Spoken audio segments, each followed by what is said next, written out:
स्वागत है आपका आपकी अपनी चैनल वेक अप पे। इस चैनल पर नैतिक सीख देने वाली मजेदार कहानियाँ आती है। अगर आप इस चैनल पर पहली बार आए हैं तो इस चैनल को सब्सक्राइब कर लीजिए और हाँ, अगर वीडियो अच्छी लगे तो कमेंट और लाइक जरूर करें। तो शुरू करते हैं आज की कहानी। प्राचीन समय की बात है। एक घना जंगल था जहाँ कड़ाके की ठंड ने हर जीव को सिहरने पर मजबूर कर दिया था। इसी जंगल के बीचों बीच एक बड़े पेड़ की ऊंची डाल पर तोता और उसकी पत्नी बैठे हुए थे। ठंडी हवा के झोंके उनकी रूह तक को कंपा रहे थे। तोते की पत्नी ने ठिठुरते हुए कहा, पिया जी, आज की रात तो बहुत ही लंबी और सर्द है। ऐसा क्या किया जाए कि ये रात आसानी से कट जाए? तोता अपनी पत्नी की बात सुनकर थोड़ा मुस्कुराया और बोला, तुम चिंता मत करो, मैं तुम्हें एक बहुत ही ज्ञानवर्धक और रोचक कहानी सुनाता हूँ। इसे सुनते सुनते न सिर्फ यह ठंडी रात कट जाएगी, बल्कि तुम्हारा मन भी प्रफुल्लित हो उठेगा। यह कहानी एक राजा और उसकी 7 बेटियों की है। तोते की पत्नी ने उत्सुकता से पूछा, कौन सी कहानी है ये? जल्दी से सुनाइए। तोता बोला, बहुत समय पहले की बात है। एक बड़े राज्य पर एक नेकदिल राजा राज करता था।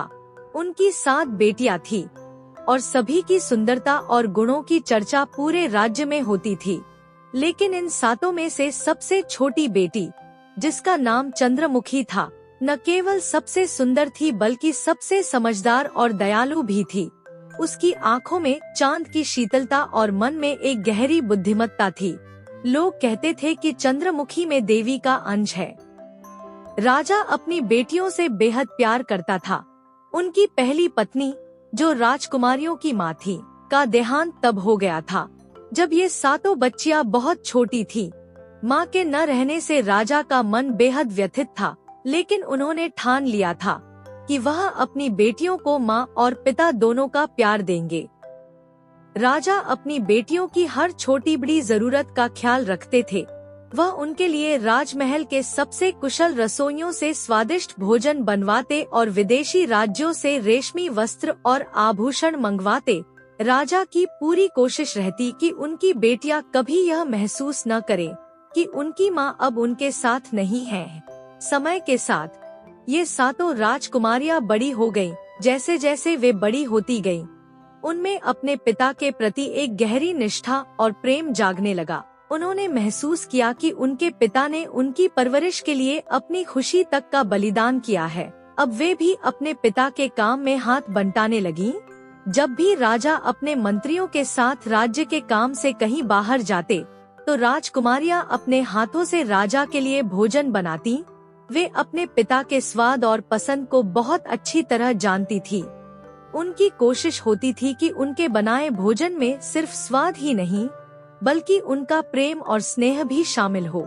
चंद्रमुखी, जो सबसे छोटी थी, इन सभी कामों में सबसे आगे रहती। उसकी दयालुता और समझदारी का कोई मुकाबला नहीं था। जब राजा भोजन करने बैठते और उन्हें अपनी बेटियों के हाथों का बना हुआ खाना मिलता, तो उनकी आंखों में संतोष और गर्व झलकता। वे सोचते, मेरी बेटियां ही मेरा सच्चा धन है। इनके रहते मुझे किसी और चीज की आवश्यकता नहीं। लेकिन इस सुखद जीवन के पीछे कुछ ऐसी घटनाएं छिपी थी जो इन 7 बहनों और उनके पिता की जिंदगी को पूरी तरह बदलने वाली थी। वह दिन दूर नहीं था। तोते की कहानी इस मोड़ पर आकर और भी रोचक हो गई। उसकी पत्नी ने ठंडी हवा की परवाह किए बिना उत्सुकता से पूछा, आगे क्या हुआ पिया जी? जल्दी बताइए। तोता मुस्कुराया और बोला, रुको प्रिय, अगला हिस्सा तो और भी अद्भुत है। अब सुनो ध्यान से। समय अपनी गति से बीत रहा था। उस राज्य में राजा का एक बहुत ही वफादार और कर्मठ प्रधान सेवक था, जो राजा और उसके परिवार के हर काम में हमेशा खड़ा रहता था। लेकिन दुर्भाग्यवश एक दिन उसकी मृत्यु हो गई। प्रधान सेवक अपने पीछे अपनी पत्नी और एक छोटी सी बच्ची को अकेला छोड़ गया। उसकी मृत्यु के बाद उसकी विधवा पत्नी और बेटी पर दुखों का पहाड़ टूट पड़ा। वे दोनों पूरी तरह से असहाय और बेसहारा हो गईं। राजमहल में राजा की 7 पुत्रियां जो अपने पिता की बेहद प्रिय थी, रोज उनके लिए बड़े प्रेम और स्नेह से भोजन बनाती थी। वे अपने पिता के स्वाद और पसंद का विशेष ध्यान रखती थी। जब वे रसोई में व्यस्त होती, उसी समय प्रधान सेवक की विधवा पत्नी, जो अब दरिद्रता में जीवन व्यतीत कर रही थी, वहां आती और उनसे चूल्हे से थोड़ी सी आग मांगती। राजकुमारियां अक्सर उसकी मदद कर देती, लेकिन छोटी राजकुमारी चंद्रमुखी को यह महिला बिल्कुल पसंद नहीं थी। चंद्रमुखी का तेजतर्रार स्वभाव और स्पष्टवादी व्यक्तित्व उसे इस बात के लिए मजबूर करता था कि वह उस महिला को लताड़ दे। वह क्रोधित होकर कहती, तुम रोज रोज हमारे पास क्यों आती हो? अपने घर पर खुद लकड़ी जलाकर चूल्हा क्यों नहीं सुलगा लेती? तुम जैसी औरतों की आदत है दूसरों पर निर्भर रहना। लेकिन विधवा महिला पर चंद्रमुखी की डांट फटकार का कोई असर नहीं होता। वह प्रतिदिन आती और चूल्हे से थोड़ी सी आग लेकर चली जाती। यह सिलसिला यूं ही चलता रहा। चंद्रमुखी अपनी बड़ी बहनों से बार बार कहती, देख लेना, यह औरत एक न एक दिन हमारे लिए बड़ी मुसीबत बनेगी।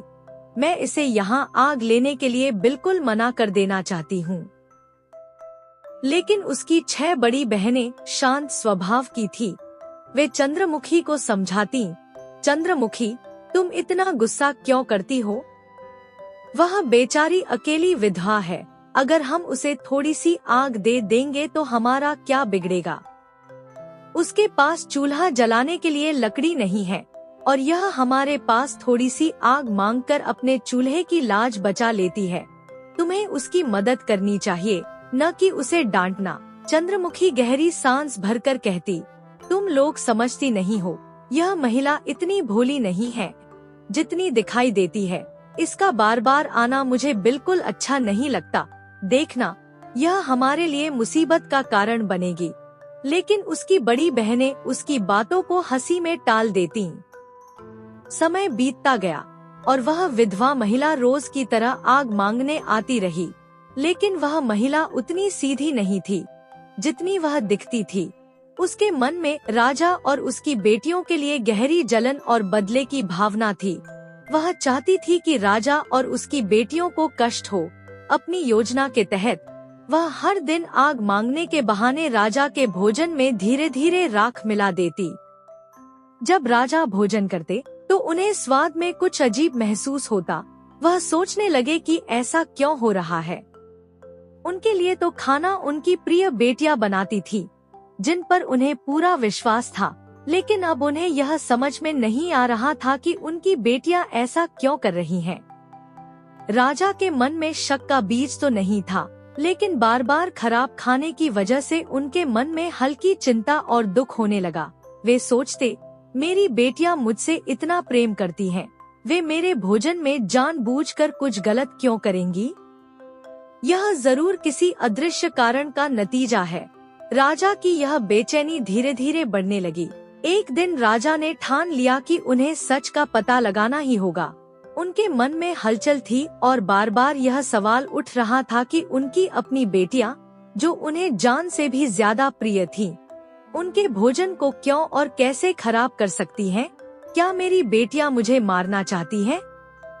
क्या वे मुझसे किसी बात पर नाराज हैं? यह विचार उनके दिल को कचोट रहे थे।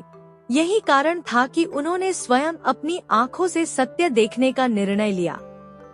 उस रात जब उनकी 7 बेटियां रसोई में व्यस्त थीं, राजा चुपचाप अपने कक्ष से निकले और महल की दीवार में बने गुप्त झरोखे के पास पहुंच गए। वहां से वे बिना किसी को देखे चुपचाप अपनी बेटियों की हर हरकत पर नजर रख सकते थे। राजा ने देखा कि उनकी बेटियां अत्यंत सावधानी और प्रेम के साथ भोजन तैयार कर रही थी। वे चावलों को धो रही थी, मसाले पीस रही थी और बड़े मनोयोग से खाना पकाने में जुटी थी। उनकी लगन और सफाई देखकर राजा का दिल भर आया। वे सोचने लगे, यह सब देखकर तो नहीं लगता कि मेरी बेटियां मेरे खाने को खराब करती हैं। खाना बनकर तैयार हुआ तो बेटियों ने इसे बहुत ही व्यवस्थित ढंग से चूल्हे से उतारकर सहेज कर रख दिया। राजा ने देखा कि उनकी बेटियां अपने काम में पूरी ईमानदारी बरत रही थी। उनके मन में बेटियों के लिए और भी अधिक प्रेम उमड़ पड़ा। लेकिन तभी कुछ ऐसा हुआ जिसने राजा को हैरान कर दिया। राजा ने देखा कि प्रधान सेवक की विधवा पत्नी, जो अक्सर आग लेने के बहाने रसोई में आती थी, वहां पहुंची। वह रोज की तरह लकड़ी की आग मांगने लगी। छोटी राजकुमारी चंद्रमुखी उसे देखकर क्रोधित हो गई और गुस्से से बोली, तुम हर रोज आग मांगने चली आती हो, अपना चूल्हा खुद जलाना सीख लो, हमें बार बार परेशान मत करो। चंद्रमुखी का तेज स्वभाव देखकर विधवा महिला चुपचाप खड़ी रही। इसी बीच चंद्रमुखी की बड़ी बहनों ने उसे शांत करने की कोशिश की। उन्होंने कहा, छोड़ो चंद्रमुखी, बेचारी गरीब है, उसे थोड़ी सी आग देने में हमारा क्या नुकसान होगा। अगर हम उसकी मदद कर देंगे तो हमारा कर्तव्य पूरा होगा। चंद्रमुखी भले ही अपनी बड़ी बहनों की बात सुनकर चुप हो गई, लेकिन उसका दिल अभी भी बेचैन था। विधवा महिला ने अपनी चालाक आँखों से इधर उधर देखा। जैसे ही राजकुमारियां उससे नजरें हटाकर अपने काम में लग गईं, वह बड़ी चतुराई से राजा के भोजन के बर्तनों के पास पहुंची। राजा, जो गुप्त झरोखे से सब कुछ देख रहे थे, यह देखकर हैरान रह गए। विधवा महिला ने आग के बहाने चुपके से राजा के तैयार भोजन में राख मिला दी। उसने यह काम इतनी फुर्ती और चालाकी से किया कि राजकुमारियों को कुछ पता ही नहीं चला। अपना काम पूरा करके वह वहां से चली गई, जैसे कुछ हुआ ही न हो। राजा यह सब देख रहे थे। उनके मन में पहले जो शक था वह पूरी तरह दूर हो गया। उन्हें यकीन हो गया कि उनकी बेटियां निर्दोष हैं और उनका खाना खराब करने में उनका कोई हाथ नहीं है। राजा के हृदय में बेटियों के लिए प्रेम और भी बढ़ गया, लेकिन विधवा महिला की इस कुटिलता ने उनके भीतर गुस्से की आग जला दी। यह औरत मेरे विश्वास का अपमान कर रही है, मेरी बेटियों की मेहनत और ईमानदारी को बर्बाद कर रही है। राजा के चेहरे पर क्रोध स्पष्ट दिखने लगा। उन्होंने तुरंत फैसला कर लिया कि अब इस औरत को सबक सिखाना होगा। राजा का दिल यह सोचकर दुखी था कि जिस भोजन को उनकी बेटियां इतने प्यार से तैयार करती थी, उसे जानबूझकर खराब किया जा रहा था। उनके मन में सवाल उमड़ रहे थे, आखिर यह औरत ऐसा क्यों कर रही है? इसके पीछे क्या वजह है? राजा ने अपनी बेटियों के प्रति किए जा रहे अन्याय को जानने और उस विधवा औरत की सच्चाई उजागर करने के लिए दरबार लगाया। राजा ने अपने सिपाहियों को आदेश दिया, प्रधान की पत्नी को तुरंत पकड़कर मेरे सामने पेश करो। सिपाही तुरंत उस विधवा औरत को लेकर आए। जैसे ही वह दरबार में लाई गई, राजा का क्रोध और भी बढ़ गया। उनकी आंखें गुस्से से लाल थी। उन्होंने कड़क आवाज में उससे पूछा, क्यों? तूने यह घृणित काम क्यों किया? मेरी बेटियों द्वारा बनाए गए भोजन को खराब करने का कारण क्या था? विधवा औरत को राजा के गुस्से का सामना करना मुश्किल लग रहा था, लेकिन वह चालाकी में माहिर थी। उसने बड़ी चतुराई से कहा, महाराज, क्षमा करें, मेरा इरादा आपको कोई नुकसान पहुंचाने का नहीं था। मैं तो सिर्फ आपकी समझदारी और न्यायप्रियता की परीक्षा लेना चाहती थी। वह मीठी मीठी बातें करने लगी। महाराज, आपने अपनी चतुराई से सच्चाई जान ली। यह सिद्ध करता है कि आप महान और सबसे योग्य शासक हैं। आपकी बुद्धिमानी और न्यायप्रियता का कोई मुकाबला नहीं।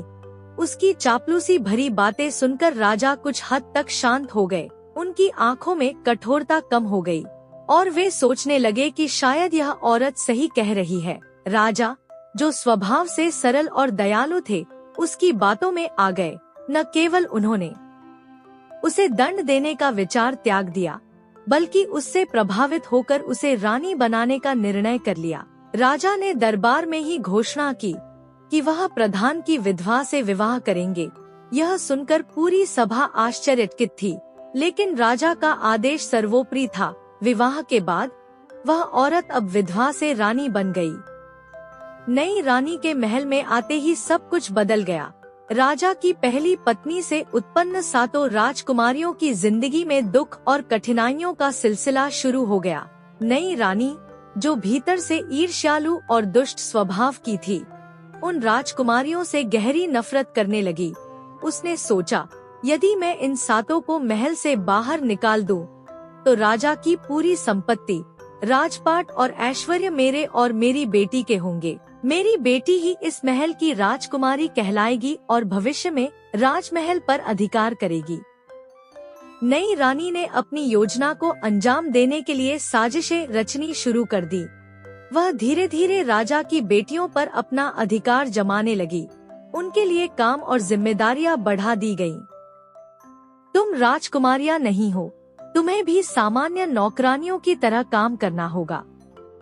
वह रोज यही बात कहकर उन्हें पूरे दिन कठिन कार्यों में लगाए रखती। सातों बहनें, जो पहले अपने पिता के प्यार और सुख सुविधाओं में पली बड़ी थी, अब दिन रात मेहनत करती और अपमान सहती। खाने के समय रानी जानबूझकर उन्हें बहुत कम खाना देती। कभी कभी तो वह उन्हें आधा पेट भी खाना नहीं देती। वह उनके कमरे से गद्दे, रजाई और बाकी सारी सुविधाएं भी हटा देती ताकि वे सर्दी में ठिठुरते रहें। राजकुमारियां दिन ब दिन कमजोर और उदास होती जा रही थीं। दूसरी ओर राजा अपनी बेटियों से बेहद प्यार करता था। वह उनसे जुड़े हर छोटे बड़े काम में दया और करुणा दिखाते थे। लेकिन नई रानी इतनी चालाक थी कि उसने राजा को पूरी तरह से अपने वश में कर लिया था। वह राजा को झूठी बातें बताकर उन्हें अपने पक्ष में कर लेती। रानी कहती, महाराज, आपकी बेटियां अब बड़ी हो गई हैं। उन्हें जिम्मेदारी सिखाने का समय आ गया है। यदि आप उन्हें हमेशा प्यार और सहूलियत देते रहेंगे तो वे आलसी और बिगड़ जाएंगी। इसलिए मैंने सोचा है कि उन्हें थोड़ा अनुशासन में रखा जाए। राजा, जो अपनी नई रानी की बातों पर विश्वास करने लगे थे, इन बातों को सही मानते और अपनी बेटियों की दुर्दशा पर ध्यान नहीं देते। सातों बहनें अपनी दुर्दशा और अपमान को सहन कर रही थी।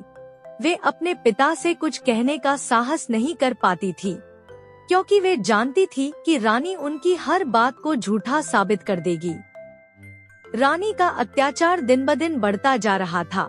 वह हर संभव प्रयास कर रही थी कि सातों बहनें इस महल से भाग जाएं या ऐसा कुछ करें जिससे राजा खुद उन्हें बाहर निकाल दे।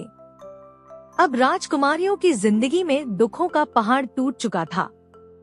जैसे जैसे समय बीत रहा था, राजा की पहली पत्नी से जन्मी सातों राजकुमारियों की दुख भरी जिंदगी में और भी कठिनाइयां आने लगी। नई रानी के महल में प्रवेश करते ही उसे और उसकी छोटी बेटी को हर प्रकार की सुख सुविधाएं दी जाने लगी। वह अब राजकुमारियों की तरह महल में रहती। उन्हें हर ऐश्वर्य प्राप्त था। रानी अपनी बेटी को एक राजकुमारी की तरह पालती और उसे शाही जीवन का अनुभव कराती। उसे शानदार भोजन दिए जाते, उत्तम कपड़े पहनाए जाते और वह महल की हर सुख सुविधा का आनंद लेती। लेकिन इसके विपरीत राजा की सातों बेटियां, जिन्हें पहले कभी सुख सुविधाएं मिलती थीं, अब किसी भी ऐश्वर्य से वंचित कर दी गईं। रानी ने उन्हें हर कदम पर दुहक और कष्ट देने के लिए नए नए तरीकों से साजिशें रचनी शुरू कर दी थी। उन्हें न पर्याप्त भोजन मिलता, न कोई अन्य सुविधा। एक समय तक वे बर्दाश्त करती रही, लेकिन धीरे धीरे उनका मन टूटने लगा। वे दिन रात कठिन श्रम करती और हमेशा दुखी रहती। एक दिन जब राजकुमारियां अपने दुखों से बेहद परेशान हो गईं, वे महल के बाहर स्थित अपनी मां की समाधि पर पहुंची। वे वहां बैठकर जोर जोर से रोने लगी। उनकी आंखों से आंसू रुकने का नाम नहीं लेते थे। उन्हें लगता था कि उनकी मां की आत्मा उन्हें देख रही है और वे अपने दिल की सारी पीड़ा उसी समाधि के पास व्यक्त करना चाहती थी। उन्होंने अपनी मां से कहा, मां, क्या तुम हमें नहीं देख सकती हो? हम कितनी लाचार हैं, कितनी बेसहारा। हम भूख और प्यास से तड़प रहे हैं। हमारी सौतेली माँ हम पर कितने जुल्म कर रही है। अब हम क्या करें? माँ, क्या तुम हमारी मदद नहीं कर सकती? यह हर दिन का एक दुखद सिलसिला बन चुका था।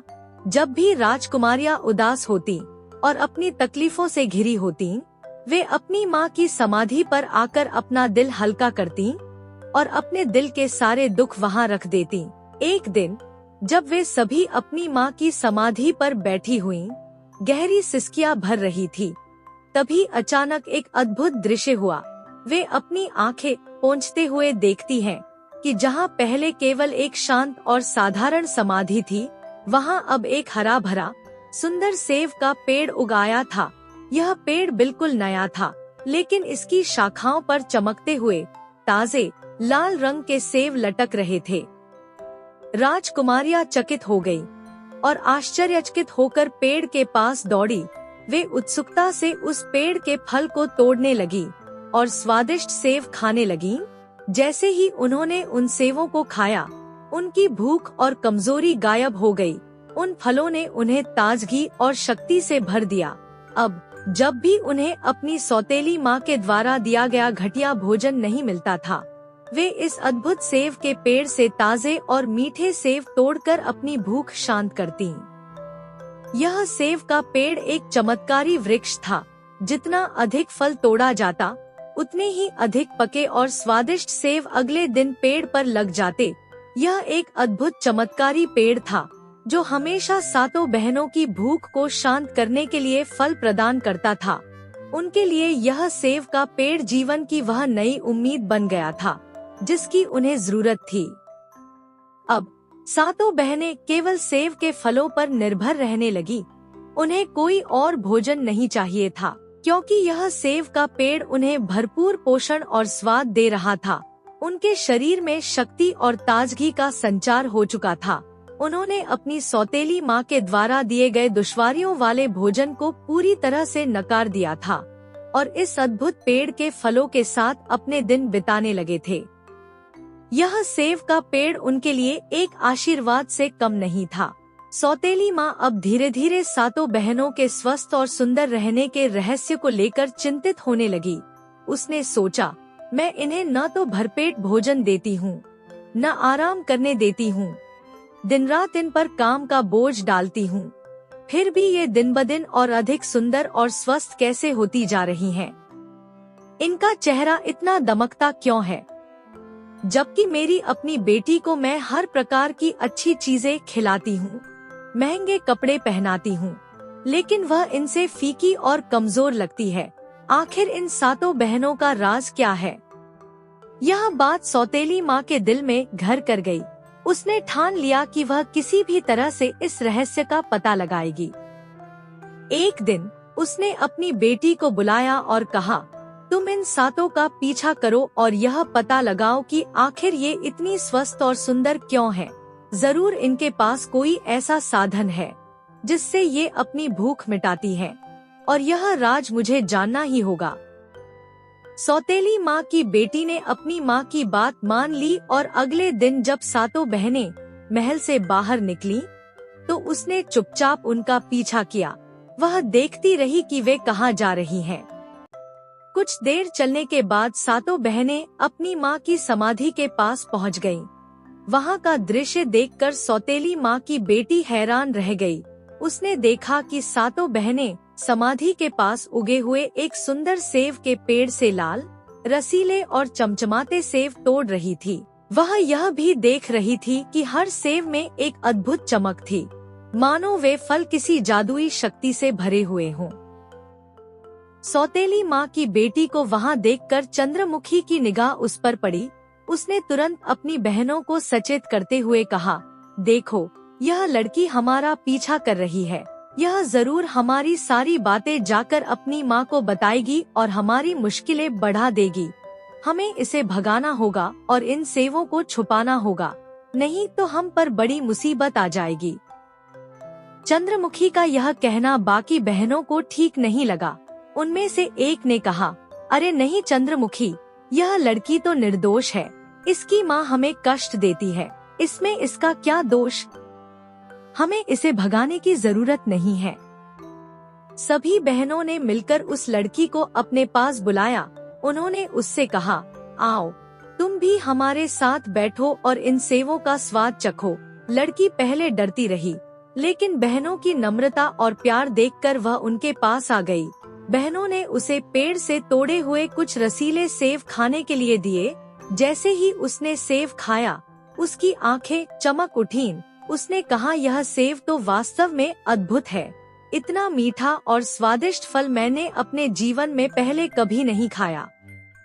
जब वह लड़की घर वापस गई, तो उसने अपनी माँ को सारी बात बता दी। उसने कहा, माँ, मैं जान गई कि वे सातों बहनें इतनी सुंदर और स्वस्थ क्यों हैं। वे अपनी माँ की समाधि पर जाती हैं, जहाँ एक चमत्कारी सेब का पेड़ है। वे उस पेड़ से सेब तोड़कर खाती हैं। माँ, उस पेड़ के सेब वाकई अद्भुत हैं। इतने मीठे फल मैंने कभी नहीं खाए। सौतेली माँ यह सुनकर आगबूला हो गई। उसने गुस्से में कहा, तो यह राज है उनकी सुंदरता और शक्ति का। अब मैं देखती हूँ कि वे वहाँ से सेब खाकर कैसे बचती हैं। मैं उन्हें उस पेड़ तक पहुँचने से रोकूंगी। उस रात सौतेली माँ सो नहीं पाई। उसने अपने मन में नई साजिश रचनी शुरू कर दी। वह सोचने लगी, मुझे उस पेड़ को बर्बाद करना होगा या फिर ऐसा कुछ करना होगा जिससे ये सातों वहाँ सेब खाने न जा सकें। अगले दिन रानी ने अपना पूरा समय अपने कक्ष में बिताया। वह उदासी और चिंता का नाटक करते हुए बिस्तर पर लेटी रही।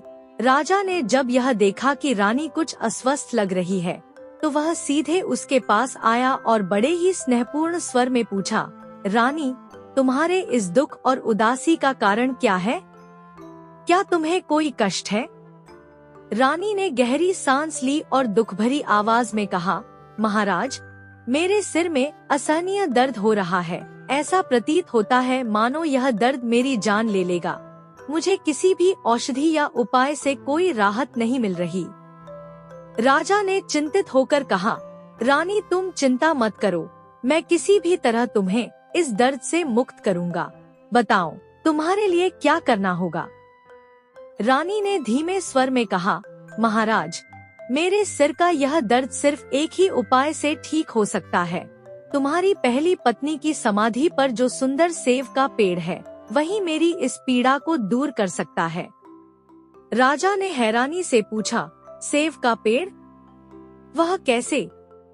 रानी ने चालाकी से उत्तर दिया, उस पेड़ की जड़, तना और पत्तों को जल में उबालकर जो औषधीय जल बनेगा, उससे अगर मेरे सिर की मालिश की जाए और मैं उसका सेवन करूं, तो मेरा यह दर्द ठीक हो जाएगा।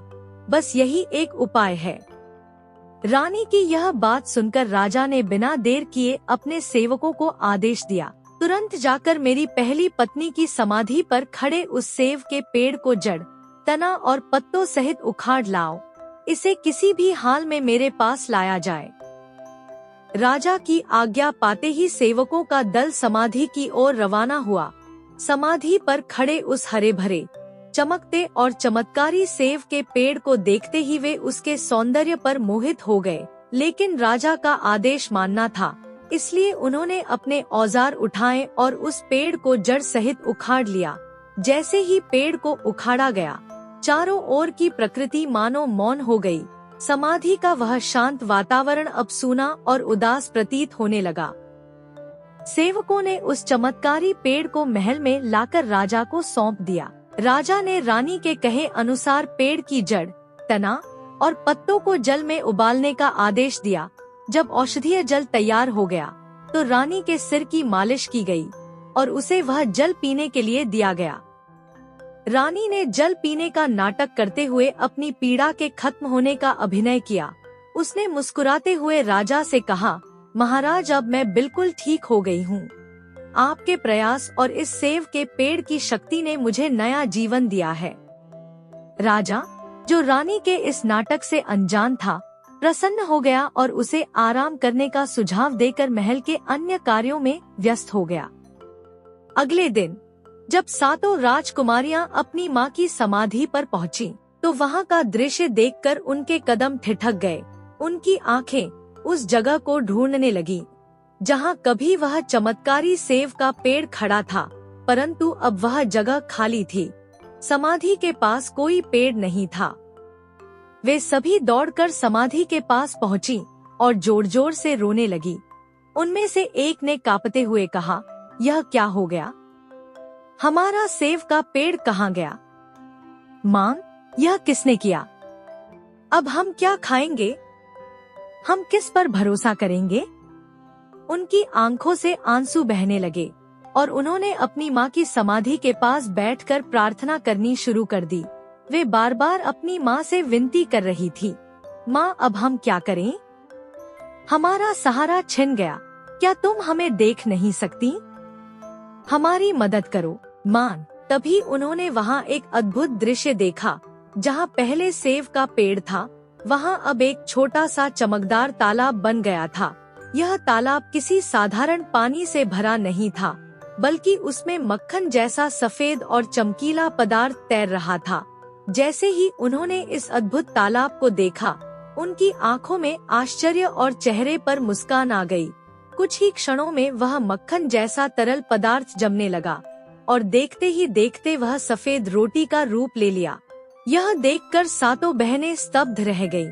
वे यह सोचने लगी कि यह उनकी माँ का कोई और आशीर्वाद होगा, जो अब भी उनकी रक्षा के लिए सक्रिय है। उन्होंने रोटी के टुकड़े उठाकर चखा। यह रोटी इतनी स्वादिष्ट और पौष्टिक थी कि उन्होंने पहले कभी ऐसा स्वाद नहीं चखा था। उस दिन वे अपनी भूख को शांत कर खुशी खुशी महल लौट गईं। अगले दिन भी वे अपनी माँ की समाधि पर गईं और देखा कि वह तालाब फिर से मक्खन जैसा पदार्थ उत्पन्न कर रहा है, जो धीरे धीरे जमकर सफेद रोटी बन जाता है। अब यह रोज का सिलसिला बन गया। राजकुमारियां हर दिन वहां जाती, रोटी खाती और अपनी माँ की समाधि के पास बैठकर अपनी व्यथा सुनाती। उनकी हालत अब पहले से भी बेहतर हो गई थी। उनका स्वास्थ्य, सुंदरता और आत्मविश्वास और भी बढ़ने लगा। लेकिन महल में यह देखकर उनकी सौतेली माँ का माथा ठनकने लगा। रानी, जो अब भी यह सोच रही थी कि सेब का पेड़ उखाड़ने के बाद राजकुमारियां भूखी प्यासी और कमजोर हो जाएंगी, उन्हें देखकर चकित थी। वह यह समझ नहीं पा रही थी कि उनकी सुंदरता और ताजगी कैसे बनी हुई है। रानी ने अपनी पुत्री को बुलाया और गुस्से से कहा, मैंने वह सेब का पेड़ उखड़वा दिया था, लेकिन फिर भी ये लड़कियां इतनी स्वस्थ और सुंदर कैसे हैं? मैं इन्हें महल में खाना नहीं देती और ये मेरे दिए भोजन को छूती तक नहीं है। यह जरूर किसी चमत्कार का असर है। तुम दोबारा उनका पीछा करो और पता लगाओ कि आखिर माजरा क्या है। अगले दिन रानी की पुत्री ने फिर से सातों राजकुमारियों का पीछा किया। वह चुपके से उनकी माँ की समाधि के पास जा पहुँची और छिपकर देखने लगी। उसने देखा कि सातों बहनें तालाब से सफेद रोटी निकालकर खा रही हैं। चंद्रमुखी, जो सबसे सतर्क थी, ने सबसे पहले उसे देख लिया। उसने तुरंत अपनी बहनों से कहा, देखो, वह लड़की दोबारा हमें देखने आई है। हमें सावधान रहना चाहिए। इस तालाब को ढक दो ताकि वह इसे न देख सके। अगर हमने इसे रोटी का टुकड़ा दिया तो यह अपनी माँ को सब कुछ बता देगी और वह फिर से हमारी खुशियों को छीनने के लिए कोई षड्यंत्र रचेगी। लेकिन चंद्रमुखी की बड़ी बहनों ने उसे शांत करते हुए कहा, चंद्रमुखी, यह लड़की निर्दोष है। वह हमारे कष्टों के लिए जिम्मेदार नहीं है। हमें इस पर दया करनी चाहिए। उन्होंने उस लड़की को अपने पास बुलाया और उसे भी सफेद रोटी खाने को दी। वह लड़की, जिसने पहले कभी ऐसा स्वाद नहीं चखा था, बहुत खुश हो गई। उसने अपनी माँ से जाकर इस रोटी और चमत्कारी तालाब के बारे में सब कुछ बता दिया। जब रानी को यह सब पता चला तो उसका गुस्सा 7वें आसमान पर पहुँच गया। उसने तुरंत अपने नौकरों को बुलाया और आदेश दिया, जाओ, उस समाधि को वहीं से उखाड़ दो और उसके पास जो तालाब है उसे कूड़ाकचरा और पत्थरों से भरकर पूरी तरह नष्ट कर दो। रानी के आदेश पर उसके नौकर तुरंत समाधि और तालाब को नष्ट करने के लिए निकल पड़े। इस पर भी रानी को संतुष्टि नहीं मिली और रानी फिर से बीमारी का बहाना करके अपने कक्ष में पड़ी थी। उसकी चालाकी और कपटपूर्ण व्यवहार से अनजान राजा को तुरंत बुलवाया गया। राजा, जो अपनी रानी के प्रति प्रेम और अपनी प्रतिज्ञा के प्रति निष्ठावान था, जल्दी से कक्ष में पहुंचा और रानी के पास बैठते हुए उसके दुख का कारण पूछा। रानी ने बड़ी चालाकी से आहें भरते हुए कहा, महाराज, मेरी यह बीमारी अब असहनीय हो चुकी है। मुझे लगता है कि यह मेरा अंत है। राजा ने रानी को सांत्वना देते हुए कहा, रानी, तुम मेरी चिंता का कारण मत बनो। चाहे मेरा सारा साम्राज्य बिक जाए, मैं तुम्हें अच्छे से अच्छे वैद्य के पास ले जाऊंगा। तुम्हें ठीक करने के लिए हर संभव प्रयास करूंगा, बस तुम मुझे बताओ कि क्या करना है। रानी, जो पहले से ही अपनी योजना बना चुकी थी, झूठे आंसू बहाते हुए बोली, महाराज, मुझे किसी वैद्य की आवश्यकता नहीं। मेरी बीमारी का इलाज केवल एक ही उपाय से संभव है। अगर आप मेरी जान बचाना चाहते हैं, तो आपको अपनी पहली पत्नी से जन्मी 7 बेटियों की हत्या करनी होगी। उनके खून से मेरा सिर और हथेली अभिषेक करने पर मेरी यह बीमारी ठीक हो जाएगी। रानी के इन शब्दों को सुनकर राजा के पैरों तले जमीन खिसक गई। उसका हृदय टूट गया। वह यह सोच भी नहीं सकता था कि वह अपनी ही बेटियों की हत्या करे। एक तरफ रानी की खतरनाक इच्छा और उसकी प्रतिज्ञा थी, तो दूसरी तरफ उसकी 7 निर्दोष बेटियों का जीवन। राजा गहरे दुख और पीड़ा में डूब गया। फिर भी राजा ने अपनी प्रतिज्ञा न तोड़ने का निर्णय लिया। उसने सोचा कि चाहे उसे कितना भी दुख क्यों न हो, उसे अपनी बेटियों को इस घातक स्थिति से बचाना होगा। उसने एक योजना बनाई। राजा अपनी 7 बेटियों को ढूंढते हुए उनकी मां की समाधि पर पहुंचा। वहां उसने देखा कि उसकी 7 बेटियां अपनी मां की समाधि के पास बैठकर आंसुओं में डूबी हुई थी। वे अपने दुख और पीड़ा को मां के सामने रखकर प्रार्थना कर रही थी। राजा का हृदय उनकी दशा देखकर कांप उठा। उसे अपनी बेटियों से अपार प्रेम था और उन्हें इस तरह रोते हुए देखना उसके लिए असहनीय था। लेकिन वह जानता था कि अब उसे एक कठिन निर्णय लेना होगा। राजा ने प्रेम पूर्वक अपनी बेटियों से कहा, मेरी बच्चियों, चलो मेरे साथ। मैं तुम्हें एक ऐसी जगह ले चलूंगा जहां तुम्हें सुख और शांति मिलेगी। राजा की बात मानकर 7 बहनें उसके साथ चल पड़ी। वह उन्हें लेकर जंगल की ओर चल दिया। घने पेड़ों और सुनसान रास्तों से गुजरते हुए वे एक गहरे एकांत स्थान पर पहुँचे। वहाँ राजा ने एक जगह आग लगाई और 7 बेटियों के लिए चावल पकाए। दोपहर का समय था। चावल खाने के बाद 7 बहनें गर्मी और थकावट से गहरी नींद में सो गईं। राजा उनके मासूम चेहरों को देखता रहा। उसकी आंखों में आंसू थे, लेकिन उसके भीतर का पिता जानता था कि यह निर्णय उनकी भलाई के लिए था। जब राजा ने देखा कि 7 बेटियां गहरी नींद में सो चुकी हैं, तो वह धीरे धीरे वहां से खिसक गया। उसने उन्हें अकेला छोड़ दिया, यह सोचकर कि वे कहीं न कहीं अपनी जिंदगी जी लेंगी। जाते जाते राजा ने भगवान से प्रार्थना की, हे ईश्वर, मेरी बेटियों की रक्षा करना, उन्हें भूख, प्यास और जंगली जानवरों से बचाना। मैं इन्हें यहाँ छोड़कर जा रहा हूँ, लेकिन मेरे हृदय में इनके लिए अपार प्रेम और पीड़ा है। कृपया इन्हें सुखी और सुरक्षित रखना। राजा के कदम भारी थे। वह हर कदम पर रुकता, मुड़कर अपनी बेटियों को देखता और अपने दिल को समझाने की कोशिश करता। उसकी आत्मा उस दिन टूट चुकी थी। राजा अपनी 7 पुत्रियों को जंगल में छोड़ने के बाद बहुत ही व्यथित मन से वापस महल की ओर लौट रहा था। रास्ते में उसने एक हिरण का शिकार किया और उसके खून को अपने साथ ले आया। महल पहुंचकर उसने उस खून को अपनी दुष्ट रानी के सिर और हथेली पर लगा दिया। रानी यह सोचकर प्रसन्न हो उठी कि राजा ने सचमुच उसकी आज्ञा का पालन करते हुए अपनी 7 पुत्रियों की हत्या कर दी है। उसने राजा से कहा, अब मैं पूरी तरह स्वस्थ महसूस कर रही हूँ। उधर जंगल में जब 7 राजकुमारियों की नींद खुली, तो उन्होंने खुद को घने जंगल के बीचों बीच अकेला पाया। चारों ओर केवल अंधकार, ऊंचे पेड़ और भयावह जानवरों की चिंगाड़ सुनाई दे रही थी। यह माहौल इतना डरावना था कि उनकी रूह तक कांप गई। वे भय और निराशा में चिल्लाने लगी, अपने पिता को पुकारने लगी, लेकिन उनकी आवाज का जवाब देने वाला कोई नहीं था। उनके आसपास केवल गूंजती हुई उनकी अपनी चीखें और जंगल की गड़गड़ाहट थी। उसी समय पड़ोसी राज्य के 7 राजकुमार जंगल में शिकार करने के उद्देश्य से आए हुए थे। जब वे शिकार खत्म कर अपने राज्य लौटने वाले थे, तभी सबसे छोटे राजकुमार ने रुककर अपने भाइयों से कहा, भाइयों, रुको, मैंने किसी की रोने और पुकारने की आवाज सुनी है। शायद कोई मुसीबत में है, हमें उस ओर जाकर देखना चाहिए। छोटे राजकुमार की बात सुनकर बाकी सभी भाइयों ने अपनी घोड़ों की लगाम मोड़ी और उस दिशा में बढ़ने लगे जहाँ से आवाजें आ रही थी। वे सभी जंगल की झाड़ियों और पगडंडियों को चीरते हुए तेजी से उस जगह पहुँचे जहाँ सातों राजकुमारियां विलाप कर रही थी। जब उन्होंने उन राजकुमारियों को देखा तो उनके दिल दया और करुणा से भर गए। सबसे बड़े राजकुमार ने अत्यधिक व्याकुलता से पूछा, तुम सब कौन हो और इस घने जंगल में अकेली कैसे आ गईं? सातों राजकुमारियों ने अपने आंसुओं से भीगी आंखों के साथ अपनी पूरी कहानी सुनाई। उनकी दुर्दशा और उनके पिता के मजबूर फैसले को सुनकर सातों राजकुमार अत्यंत भावुक हो गए।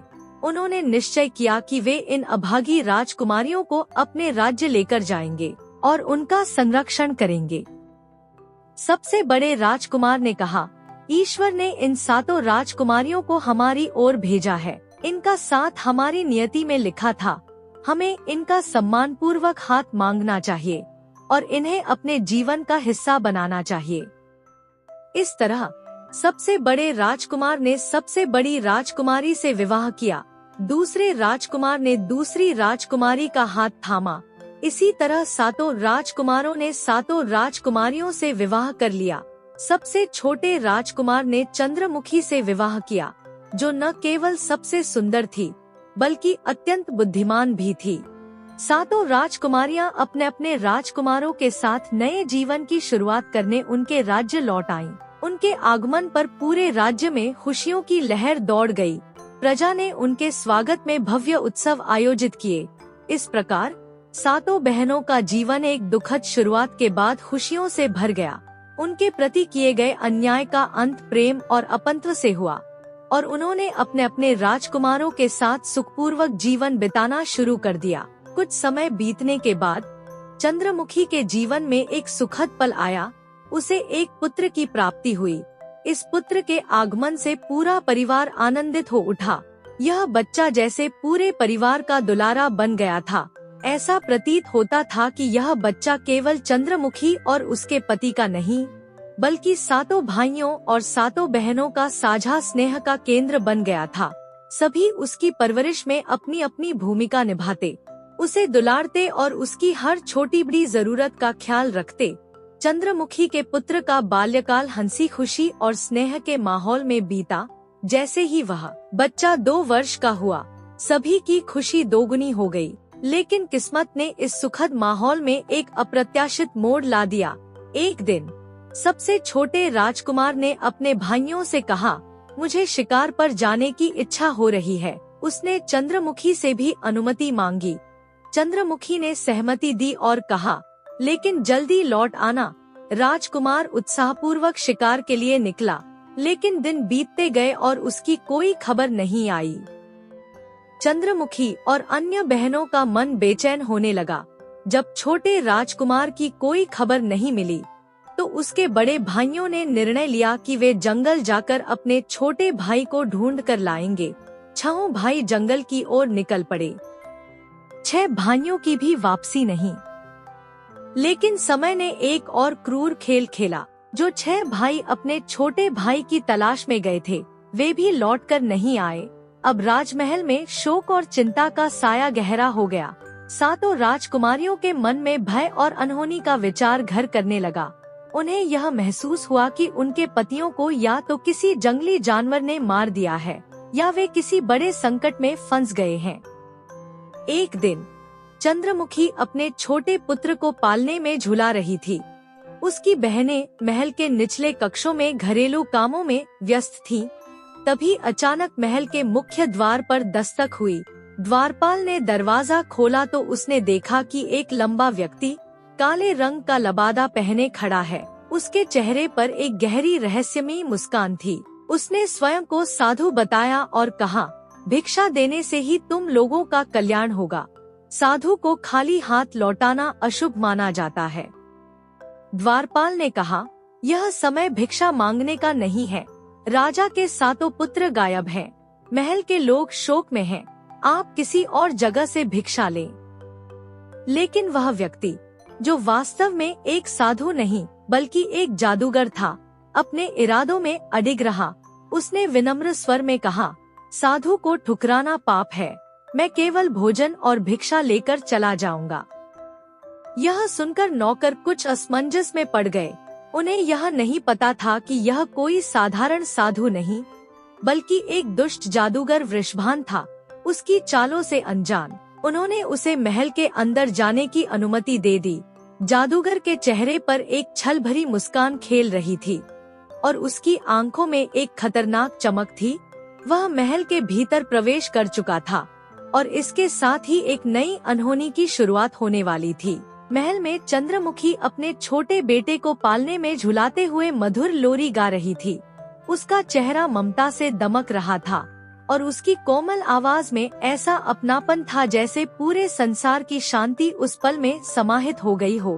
तभी काले लबादे में लिपटा एक रहस्यमय जादूगर वृषभान महल में प्रवेश करता है। उसकी नजरें महल की अद्भुत सुंदरता और कीमती वस्तुओं पर टिकती हैं। अंततः वह उस कक्ष में पहुंचता है जहां चंद्रमुखी अपने बेटे के साथ थी। जैसे ही वृषभान ने चंद्रमुखी को देखा, वह ठिठक गया। उसकी सुंदरता देखकर वह मंत्रमुग्ध हो गया। उसकी आंखों में एक अद्भुत चमक आ गई और वह धीमे कदमों से उसकी ओर बढ़ा। चंद्रमुखी ने इस अनजान व्यक्ति को अपने कक्ष में देखकर हैरानी और असहजता महसूस की। वृषभान ने कहा, हे देवी, मैंने आज तक तुम्हारे जैसी सुंदर स्त्री कभी नहीं देखी। तुम स्वर्ग की अप्सरा लग रही हो। मैं तुमसे विवाह करना चाहता हूँ। मेरे साथ चलो, मैं तुम्हें हर खुशी दूंगा। चंद्रमुखी ने उसे शांत लेकिन दृढ़ स्वर में उत्तर दिया, मैं विवाहिता हूँ। मेरा पति और बेटा मेरे संसार हैं। भले ही मेरे पति लौटकर नहीं आए हैं, परंतु उनकी यादें मेरे दिल में जीवित हैं। मैं अपने बेटे के लिए यहाँ रहूंगी और उसका पालन पोषण करूंगी। तुम कृपया यहाँ से चले जाओ। चंद्रमुखी के इन शब्दों से वृषभान को गहरा धक्का लगा। वह गुस्से में कांपने लगा। उसने चंद्रमुखी को मनाने की कोशिश की, उसे प्रलोभन दिए, परंतु चंद्रमुखी अपनी बात पर अडिग रही। अंततः क्रोध से भरे वृषभान ने कहा, तुम मेरी बात नहीं मानोगी तो मैं तुम्हें मजबूर करूंगा। उसने अपने जादू से चंद्रमुखी को एक छोटे काले कुत्ते में बदल दिया। चंद्रमुखी अब विवश होकर कुत्ते के रूप में कमरे में इधर उधर भागने लगी। उसे न अपनी बहनों को कुछ बताने का तरीका सूझ रहा था, न अपनी हालत सुधारने का। वृषभान महल से बाहर जाने लगा। जब द्वारपालों ने उससे पूछा कि वह कुत्ता कहाँ से आया, तो उसने झूठ कहा, राजकुमारियों ने यह कुत्ता मुझे उपहार में दिया है। यह सुनकर द्वारपालों ने उसे जाने दिया। कुछ समय बाद चंद्रमुखी की बहनों ने बच्चे के रोने की आवाज सुनी। वे तुरंत ऊपर के कक्ष में गईं, लेकिन वहां चंद्रमुखी को नहीं पाया।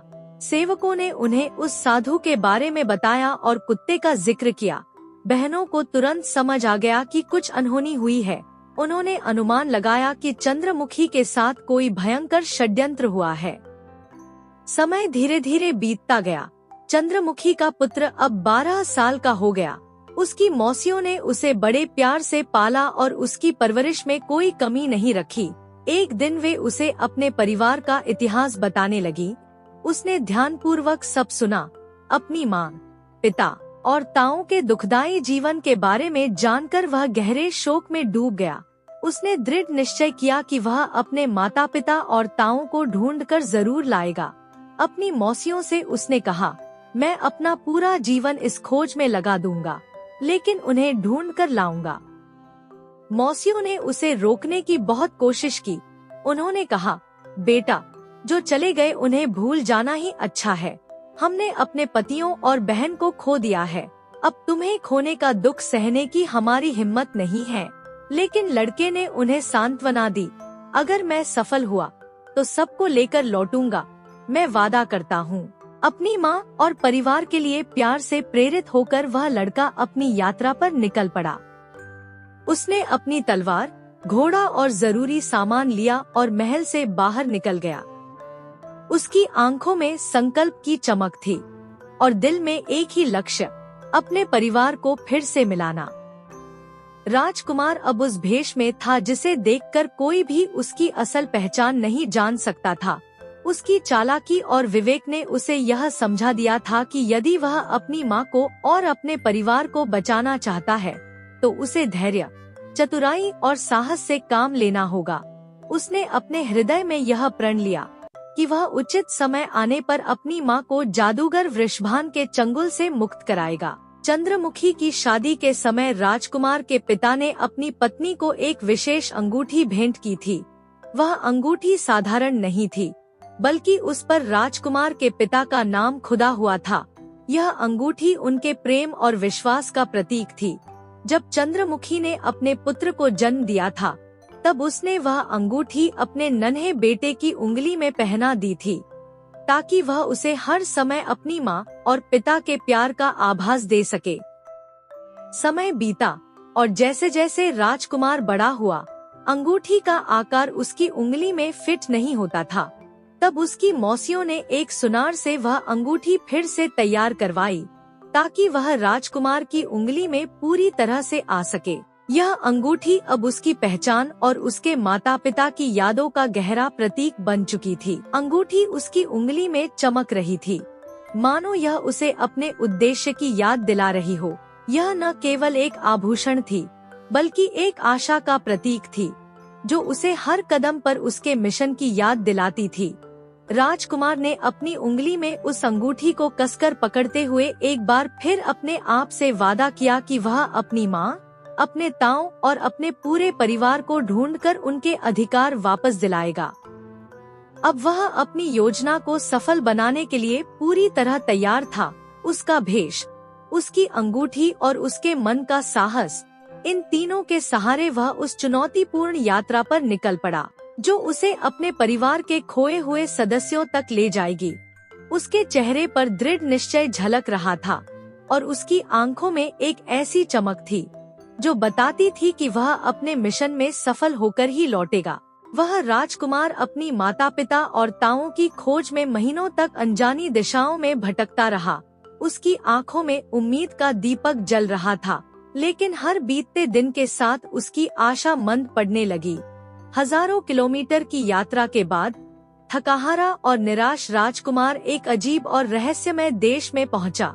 यह देश पत्थरों का देश था, जहां चारों ओर बड़ी बड़ी कठोर चट्टानें और पेड़ जैसे पत्थर खड़े थे। उस देश के बीचों बीच एक विशाल, काली और ऊंची पत्थर की इमारत थी, जो आसमान को छूने का आभास देती थी। इमारत के एक कोने में एक छोटा सा मकान था, जिसमें एक माली अपने परिवार के साथ रहता था। राजकुमार ने उस इमारत को गौर से देखा, जो रहस्य और डरावनेपन का प्रतीक लग रही थी। जैसे ही उसने अपने कदम आगे बढ़ाए, माली की पत्नी ने उसे देख लिया। वह तेजी से घर से बाहर निकली और राजकुमार को देखकर उसकी आंखें चिंता से भर गईं। अरे बेटा, तुम कौन हो और तुमने इस खतरनाक स्थान पर आने की हिम्मत कैसे की? उसने भय और उत्सुकता से पूछा। राजकुमार ने सिर झुकाकर कहा, मैं एक राजा का बेटा हूँ। मैं अपनी माँ, पिता और ताऊं को ढूंढने निकला हूँ। मेरी माँ को एक दुष्ट जादूगर ने छल से कुत्ता बनाकर अपने साथ ले गया है। मुझे यकीन है कि मेरे परिवार के बारे में कुछ सुराग यहाँ अवश्य मिलेगा। माली की पत्नी की आंखों में दुख और भय उभर आया। उसने कहा, तुम्हें यह नहीं पता कि तुम कितनी खतरनाक जगह पर आ गए हो। यह स्थान उस महान और क्रूर जादूगर का है, जिसकी शक्ति असीमित है। वह किसी को भी अपने नियमों का उल्लंघन करते या उसे अपमानित करते सहन नहीं करता। वह अपनी जादुई शक्तियों से उन्हें पत्थर, पेड़ या किसी और रूप में बदल देता है। राजकुमार ने चौंक कर पूछा, क्या ये पत्थर और पेड़ कभी जीवित प्राणी थे? माली की पत्नी ने सिर झुकाकर कहा, हाँ, ये सब कभी इंसान और जानवर थे।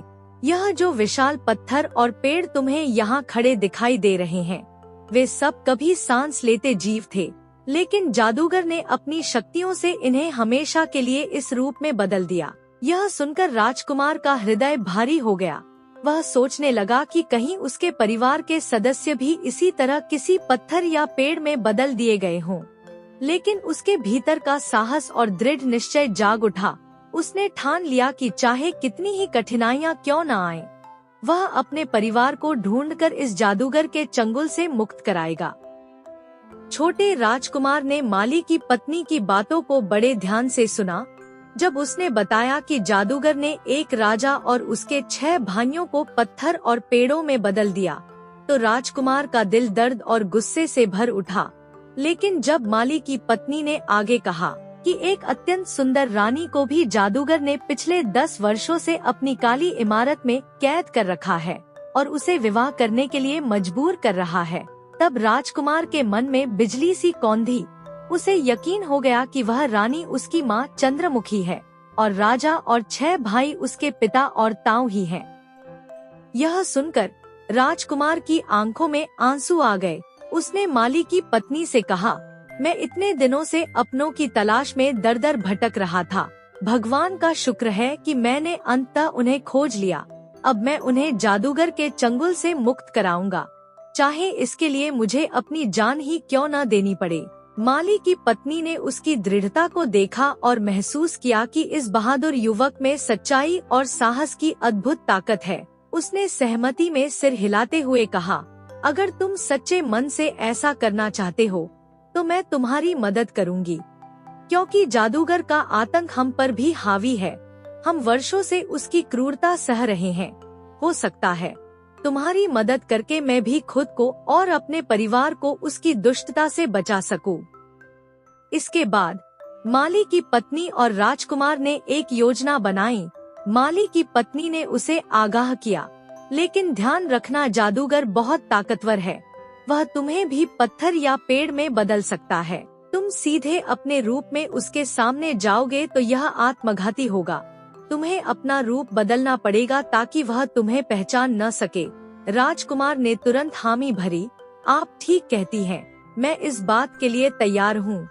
बस आप मुझे यह बताएं कि मैं अपने माता पिता और ताऊ को कैसे बचा सकता हूँ। माली की पत्नी ने मुस्कुराते हुए कहा, तुम्हें धैर्य और चालाकी से काम लेना होगा। पहले तुम्हें जादूगर के बारे में और उसकी कमजोरियों के बारे में पता करना होगा, लेकिन सबसे पहले तुम्हें अपना भेष बदलना होगा। माली की पत्नी ने राजकुमार की सुरक्षा के लिए एक अनोखा उपाय सोच लिया। उसने राजकुमार से कहा, अगर तुम जादूगर की नजरों से बचना चाहते हो तो तुम्हें अपना रूप पूरी तरह से बदलना होगा। माली की पत्नी ने अपनी पुरानी लेकिन खूबसूरत साड़ी निकाली और उसे राजकुमार को पहनने के लिए दी। राजकुमार अब एक लड़की के भेष में आ चुका था। माली की पत्नी ने उसे समझाया, आज से तुम मेरी पुत्री हो। किसी को भी तुम्हारे असली रूप का पता नहीं चलना चाहिए। अगर जादूगर को जरा भी शक हुआ तो हमारी योजना नाकाम हो जाएगी। राजकुमार ने यह भेष सहर्ष स्वीकार कर लिया, क्योंकि उसके दिल में अपनी माँ और ताऊ को बचाने का पक्का इरादा था। थोड़े समय बाद जादूगर वृषभान अपने बगीचे में टहलने आया। उसकी नजर अचानक राजकुमार पर पड़ी, जो अब एक साधारण सी लड़की के रूप में माली के घर के पास खड़ा था। जादूगर ने माली की पत्नी को बुलाया और उससे पूछा, यह लड़की कौन है? माली की पत्नी ने सिर झुकाकर उत्तर दिया, यह मेरी पुत्री है महाराज। वह अभी कुछ दिनों पहले ही गांव से मेरे पास आई है। जादूगर ने राजकुमार को ध्यान से देखा और उसकी सुंदरता पर मोहित हो गया। उसने कहा, तुम्हारी पुत्री बहुत सुंदर है। जादूगर ने राजकुमार को संबोधित करते हुए कहा, कल तुम मेरे महल में जाओगी और उस सुंदर स्त्री को मेरा पहला उपहार दोगी, जिसे मैंने वर्षों से वहाँ कैद कर रखा है। यह सुनकर राजकुमार का हृदय खुशी और आशा से भर गया। उसे विश्वास हो गया कि वह अपनी माँ चंद्रमुखी से मिलने का यह पहला मौका होगा। जादूगर के जाने के बाद राजकुमार दौड़कर माली की पत्नी के पास गया और उसे जादूगर की बात बताई। दोनों ने मिलकर योजना बनाई। माली की पत्नी ने कहा, तुम्हें जादूगर से बहुत सावधान रहना होगा। वह चालाक है, लेकिन तुम्हारे भेष ने तुम्हें अभी तक बचाए रखा है। इसी भेष में रहकर तुम्हें सही समय पर अपनी माँ को मुक्त कराना होगा। राजकुमार ने अपनी माँ की याद में अपने हाथ में पहनी हुई अंगूठी को देखा। यह वही अंगूठी थी जो उसकी माँ चंद्रमुखी ने उसे बचपन में पहनाई थी।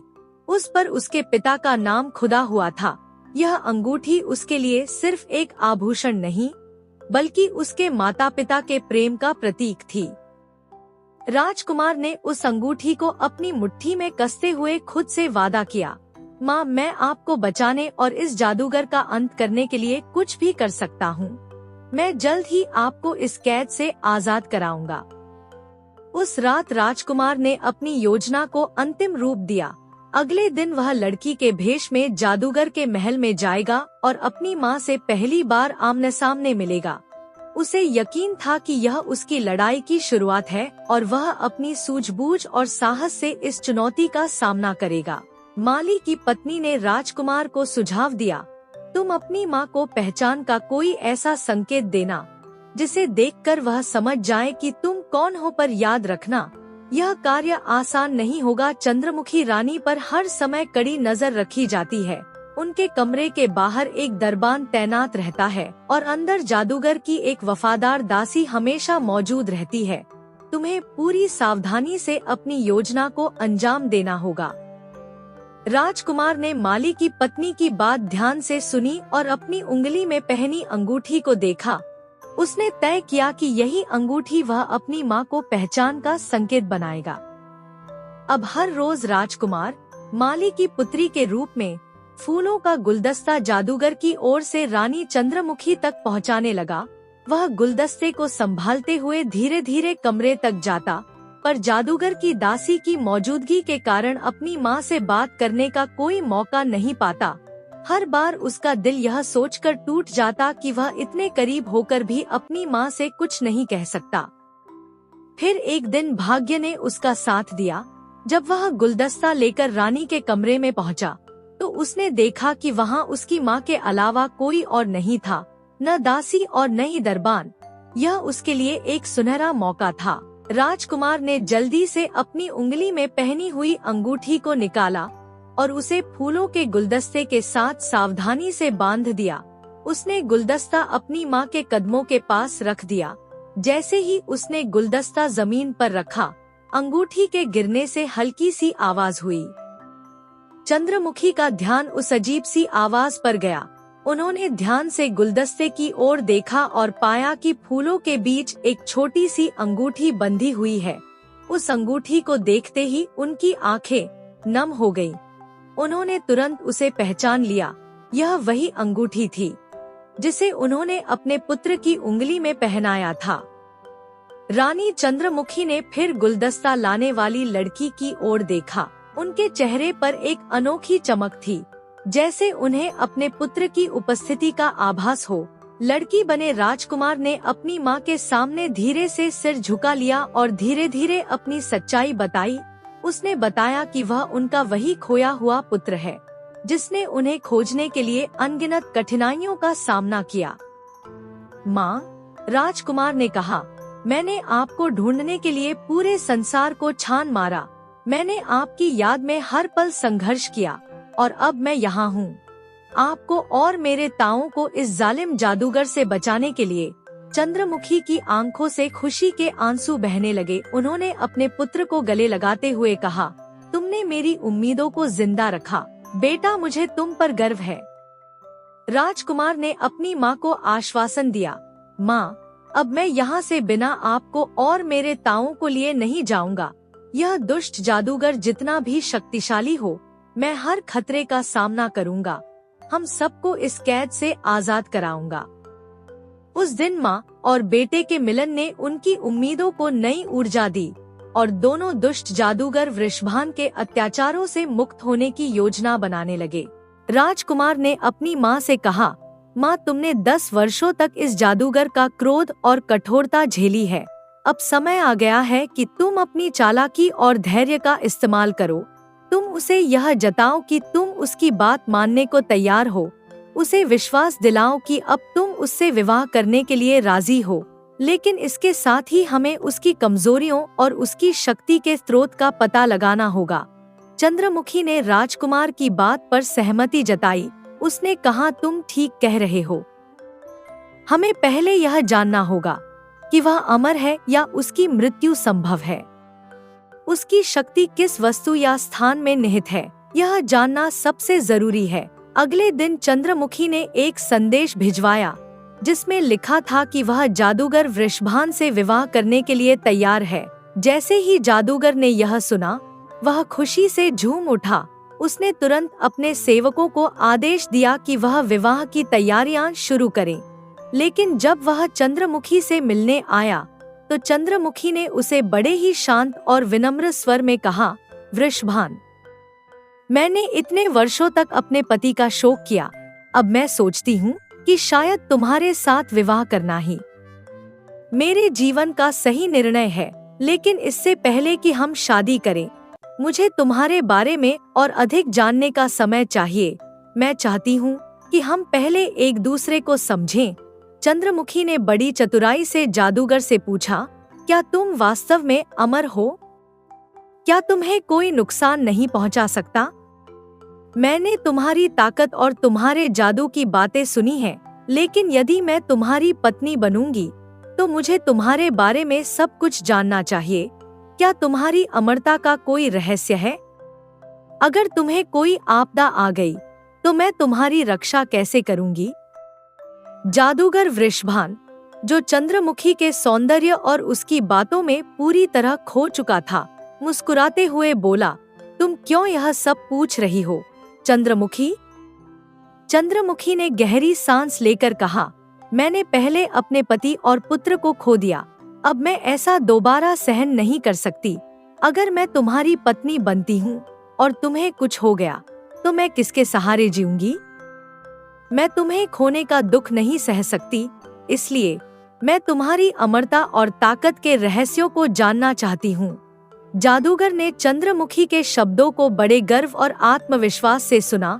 वह सोचने लगा कि चंद्रमुखी उससे डरती है और उसकी शक्तियों का सम्मान करती है। उसने मन ही मन सोचा कि यह सही समय है कि वह अपनी ताकत और अमरता के बारे में बात करे। इस प्रकार चंद्रमुखी ने अपने धैर्य और बुद्धिमानी से जादूगर के मन में यह विश्वास जगा दिया कि वह उससे सच में विवाह करने के लिए तैयार है। लेकिन यह सिर्फ एक चाल थी।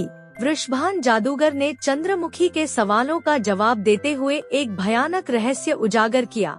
उसने कहा, हाँ, यह सच है कि मेरा जीवन एक तोते में बसा हुआ है, लेकिन वह तोता साधारण नहीं है। वह एक विशेष स्थान पर सैकड़ों मील दूर एक घने जंगल के केंद्र में सुरक्षित है। उस जंगल में केवल विशाल ताड़ के पेड़ हैं और उन पेड़ों के बीच में 6 जलाशयों का एक घेरा है। ये तालाब एक दूसरे के ऊपर गिरते हैं और छठे तालाब के नीचे एक छोटा सा पिंजरा छिपा हुआ है। उसी पिंजरे में वह हरे रंग का तोता रहता है, जो मेरे जीवन का आधार है। अगर वह तोता मर गया तो मेरा भी अंत हो जाएगा। वह हंसा और आगे बोला, लेकिन उसे पाना असंभव है। उस जगह की रक्षा के लिए मैंने बड़े बड़े भयानक जिन्नों को नियुक्त किया है। जो कोई भी उस स्थान के पास जाने की कोशिश करेगा, वह जिन्न उसे वहीं मार डालेंगे। जादूगर की यह बात सुनकर चंद्रमुखी ने बाहर से शांत दिखने की कोशिश की, लेकिन भीतर से उसका मन कांप उठा। उसने इस रहस्य को अपने बेटे तक पहुंचाने का निर्णय लिया। उसी रात जब जादूगर सोने चला गया तो चंद्रमुखी ने अपने बेटे को यह सारी बातें विस्तार से बताईं। राजकुमार ने ध्यान से सब सुना और उसकी आंखों में एक नई चमक आ गई। उसने अपनी माँ से कहा, माँ, मैं उस तोते को पकड़कर ही रहूंगा। जब तक वह तोता मेरे हाथ में नहीं होगा, तब तक मेरे पिता और ताऊ को इस जादूगर की कैद से मुक्त कराना असंभव है। लेकिन चंद्रमुखी ने डरते हुए उसे रोकने की कोशिश की। बेटा, यह बहुत खतरनाक है। जादूगर ने वहाँ जिन्नों को रखा है और उन्होंने किसी को भी बख्शा नहीं है। मैं तुम्हें इस जोखिम में डालकर अपना सब कुछ नहीं खोना चाहती। राजकुमार ने अपनी माँ का हाथ थामते हुए दृढ़ता से कहा, माँ, डरना मत। यह खतरा उठाना जरूरी है। मैं वादा करता हूँ कि जल्दी वापस आऊंगा। इस बीच आप जादूगर को खुश रखने की कोशिश करें, उससे हंसकर बात करें और विवाह की चर्चा चालू रखें। इससे वह संतुष्ट रहेगा और हमें अधिक समय मिल जाएगा। माँ बेटे के इस संवाद के बाद अगली सुबह राजकुमार एक नई ऊर्जा और साहस के साथ अपनी यात्रा पर निकल पड़ा। उसने लंबा रास्ता तय किया। रास्ते में हर पल, हर कदम पर उसे अपने माता पिता और ताऊ को बचाने की छवि दिखाई देती रही, जिसने उसे और अधिक प्रेरित किया। कई दिनों तक लगातार चलते चलते थकावट से चूर वह आखिरकार उस भयानक जंगल तक पहुंच गया, जिसका वर्णन जादूगर ने किया था। यह जंगल अत्यधिक घना था। ताड़ के पेड़ों की ऊंचाई आकाश को छूती हुई प्रतीत हो रही थी। उनके विशाल पत्तों के बीच से सूरज की किरणें भी मुश्किल से अंदर आ पा रही थी। जंगल में चलते चलते राजकुमार को एक विशाल छायादार पेड़ दिखाई दिया। वह इतना थक चुका था कि उसने कुछ समय आराम करने का निर्णय लिया। पेड़ के नीचे ठंडी हवा चल रही थी, जो उसके थके हुए शरीर को सुकून दे रही थी। अपनी तलवार और वस्त्र पास में रखकर वह पेड़ के तने से टेक लगाकर बैठ गया। ठंडी हवाओं के बीच थकावट ने उसे अपनी गिरफ्त में ले लिया और कुछ ही समय में वह गहरी नींद में चला गया। राजकुमार पेड़ की ठंडी छाव में गहरी नींद में था। अचानक उसे किसी अजीब से शोर ने जगा दिया। उसने चौंक कर इधर उधर देखा और उसकी नजर एक विशाल काले सांप पर पड़ी, जो उस पेड़ पर धीरे धीरे ऊपर चढ़ने की कोशिश कर रहा था। यह वही पेड़ था जिसके नीचे राजकुमार आराम कर रहा था। उसने देखा कि सांप की नजरें पेड़ की ऊंची शाखाओं पर बने एक घोंसले पर थीं। घोंसले में 2 छोटे छोटे चील के बच्चे थे, जो अपने माता पिता की अनुपस्थिति में घोंसले में अकेले थे। जैसे ही उन्होंने सांप को अपनी तरफ बढ़ते देखा, वे भयभीत होकर चीखने चिल्लाने लगे। उनकी चीखें राजकुमार के दिल में गूंजने लगी। वह निर्दोष और असहाय बच्चों को इस संकट में देखकर तुरंत सतर्क हो गया। उसने बिना समय गंवाए अपनी चमचमाती तलवार निकाली और एक ही झटके में सांप के 2 टुकड़े कर दिए। सांप के मारे जाने के बाद जंगल में फिर से शांति छा गई। राजकुमार अपनी तलवार को जमीन पर टिकाए खड़ा था। उसकी सांसें तेज चल रही थी। तभी उसने ऊपर से पंखों की सरसराहट सुनी। उसने देखा कि 2 वृद्ध चील, जो संभवतः उन बच्चों के माता पिता थे, हवा में तेजी से उड़ते हुए घोंसले की ओर आ रहे थे। वृद्ध चील ने घोंसले में जाकर देखा कि उनके बच्चे सुरक्षित थे। वे तुरंत घोंसले से बाहर निकले और जमीन पर पड़े मृत सांप और पास ही खड़े राजकुमार को देखा। मादा चील ने घोंसले से नीचे आकर राजकुमार के सामने अपना सिर झुका लिया। उसकी आंखों में कृतज्ञता झलक रही थी। उसने कहा, हे वीर मानव, तुमने हमारे बच्चों को उस निर्दयी सर्प से बचाकर हमारी सबसे बड़ी मदद की है। यह सांप वर्षों से हमारे निर्दोष बच्चों का शिकार करता आया है, लेकिन आज तुमने इसे मारकर हमारे बच्चों को जीवन दान दिया है। मादा चील ने अपनी बात जारी रखते हुए कहा, हम तुम्हारे इस उपकार को कभी नहीं भूलेंगे। यदि कभी तुम्हें हमारी सहायता की आवश्यकता हो, तो बस हमें पुकार लेना। हम जहाँ भी होंगे तुरंत तुम्हारी सेवा में उपस्थित होंगे। और यदि तुम चाहो तो हमारे इन 2 बच्चों को अपने साथ ले जाओ। वे तुम्हारे सेवक बनकर हमेशा तुम्हारी सहायता करेंगे। राजकुमार यह सुनकर अत्यधिक प्रसन्न हुआ। उसने चीलों का आभार प्रकट किया और कहा, आपका यह आशीर्वाद मेरे लिए बहुत मूल्यवान है। जब चीलों ने उसकी खुशी का कारण पूछा, तो राजकुमार ने उन्हें अपनी पूरी कहानी विस्तार से बताई। कैसे उसकी माँ, पिता और ताऊ एक दुष्ट जादूगर के कैद में हैं, और कैसे वह उनके जीवन को बचाने के लिए इस जंगल में आया है। दोनों वृद्ध चील ध्यानपूर्वक राजकुमार की बात सुनते रहे। जैसे ही उसने अपनी बात समाप्त की, मादा चील ने कहा, हे वीर बालक, तुम्हारी यह यात्रा कठिन है, लेकिन असंभव नहीं। हम इस जंगल को अच्छी तरह जानते हैं। तुम्हारे द्वारा बताए गए उस स्थान को ढूंढने में हम तुम्हारी मदद करेंगे। यह सुनकर राजकुमार के चेहरे पर आशा की किरण झलक उठी। उसने चीलों को धन्यवाद दिया और उनका आशीर्वाद लिया। अब उसे यकीन हो गया था कि इन पंखों वाले साथियों की मदद से वह अपने लक्ष्य तक अवश्य पहुंचेगा। चीलों ने अपने विशाल और मजबूत पंख फैलाए और राजकुमार को अपने पंखों पर बैठा लिया। उनकी यह उड़ान राजकुमार के लिए अद्भुत और रोमांचक थी। वे आसमान में ऊंचाई पर उड़ते हुए दूर दूर तक यात्रा करने लगे। नीचे जंगलों की हरियाली और ऊंचे पहाड़ दिख रहे थे। राजकुमार ने ऐसा अनुभव पहले कभी नहीं किया था। वह हवा की ठंडक और चीलों की शक्ति का अनुभव कर रहा था। कई मीलों की यात्रा के बाद चील राजकुमार को लेकर एक घने और रहस्यमय जंगल में पहुँचे। वहाँ उन्होंने गोल घेरे में उगे ताड़ के विशाल पेड़ों को देखा, जो कतार में खड़े थे। इन पेड़ों के बीच 6 पानी से भरे तालाब चमक रहे थे, जैसे किसी अनमोल खजाने की रक्षा कर रहे हों। यह दोपहर का समय था और सूरज अपनी प्रचंड गर्मी बरसा रहा था। ताड़ के इन वृक्षों पर और तालाबों के चारों ओर अनगिनत जिन्न, राक्षस और शैतान बैठे हुए थे। ये सब गर्मी के कारण गहरी नींद में सो रहे थे। उनकी संख्या हजारों में थी और हर कोई अपनी भयानक आकृति और विशाल शरीर से डरावना लग रहा था। यह स्थान किसी साधारण व्यक्ति के लिए भयानक था। यहाँ तक पहुंचकर किसी साधारण इंसान का बच पाना असंभव था। चीलों ने धीरे धीरे अपने पंखों के साथ नीचे उतरना शुरू किया। जब वे जमीन से कुछ ही ऊपर थे, राजकुमार उनके पंखों से कूदकर नीचे आ गया। चील अपने घने पंखों से राजकुमार को ढकते हुए उसकी सहायता करने लगे। राजकुमार ने अपने साहस और चीलों के मार्गदर्शन से केवल एक ही प्रयास में उन 6 तालाबों को प्रदूषित कर दिया। तालाबों में गिरते ही पानी का रंग बदल गया और उसमें से डरावनी आवाजें आने लगी। इसके बाद राजकुमार ने सीढ़ियों की ओर दौड़ लगाई, जो तालाबों के भीतर बनी हुई थी। यह सीढ़ियां उसे उस तोते की ओर ले गईं, जिस पर जादूगर वृषभान का जीवन निर्भर था। गहराई में जाकर उसने हरे रंग के तोते को एक छोटे पिंजरे में कैद पाया।